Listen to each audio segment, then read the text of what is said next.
সোনিয়া শুধু আমার জীবন সঙ্গী নয়, ও আমার প্রতিদিনের অনুপ্রেরণা। ওর হাসি, ওর যত্ন, এগুলো ছাড়া আমার দিন অসম্পূর্ণ।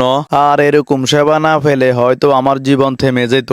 সকাল থেকে রাত পর্যন্ত যে সকল কাজগুলো সে করতে থাকে, আমার জানা মতো অন্য কারো দ্বারা এই সকল কাজগুলো করা অসম্ভব হয়ে পড়তো। সোনিয়া ভোরবেলায় উঠে সংসারের টুকটাক কাজগুলো করে নেয়, আর পরে বড় মেয়েকে রেডি করে মাদ্রাসায় দিয়ে আসতে হয়।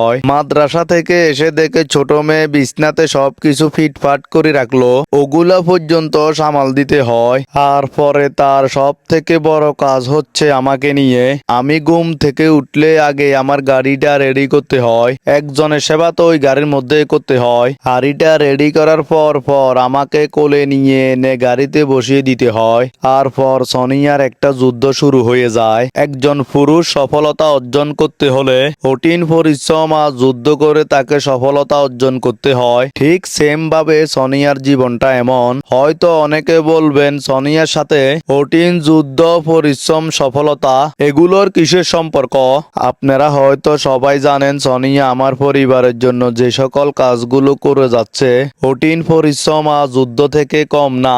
আমি সব সময় চেষ্টা করি সোনিয়ার মুখে হাসি ফুটাতে, যাতে সেই কখনো বুঝতে না পারে আমার মতন একটা ছেলেকে বিয়ে করি কোনো কিছুর কমতি পেয়েছে।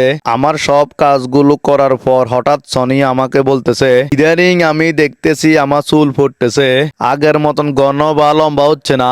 আমি যখন আনার সামনে দাঁড়াই অনেক হতাশ হয়ে পড়ি।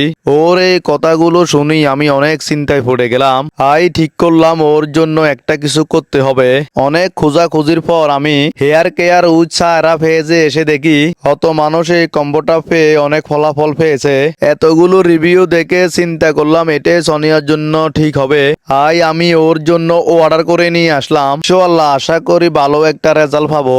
আপনারা যদি প্রিয়জনের চুলের যত্ন নিতে চান, সারাস কেয়ার অর্গানিক হেয়ার কম্বো ব্যবহার করতে পারেন। আমি আমার কমেন্ট বক্সে দিয়ে দেব, আপনারা চাইলে অর্ডার করতে পারেন। ঠিক সোনিয়ার খেয়ালগুলো আমি এভাবে রাখি। সোনিয়া অন্য মানুষের যত্ন দেখে যাতে আমাকে বলতে না পারে, আর জন্য আমি কিছুই করি না।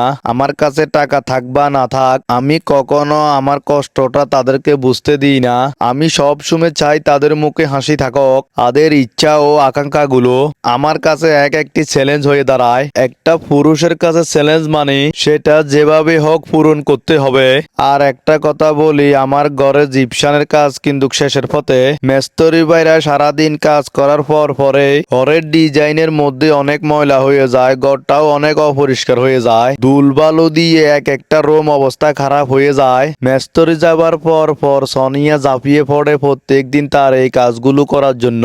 কাজ করতে করতে সোনিয়া ক্লান্ত হওয়াতে তাড়াতাড়ি করে দোকানে গিয়ে 2টা 5 টাকা দামের কেক আনলাম। কেকগুলো দেখে সোনিয়া রেগে গিয়ে হাসতে লাগলো। এই 2টা কেক নিয়ে তুমি আমার জন্য নিয়ে আসলা? এটা হচ্ছে আমার কষ্টে থাকার একটা হাসি খুশি জীবন।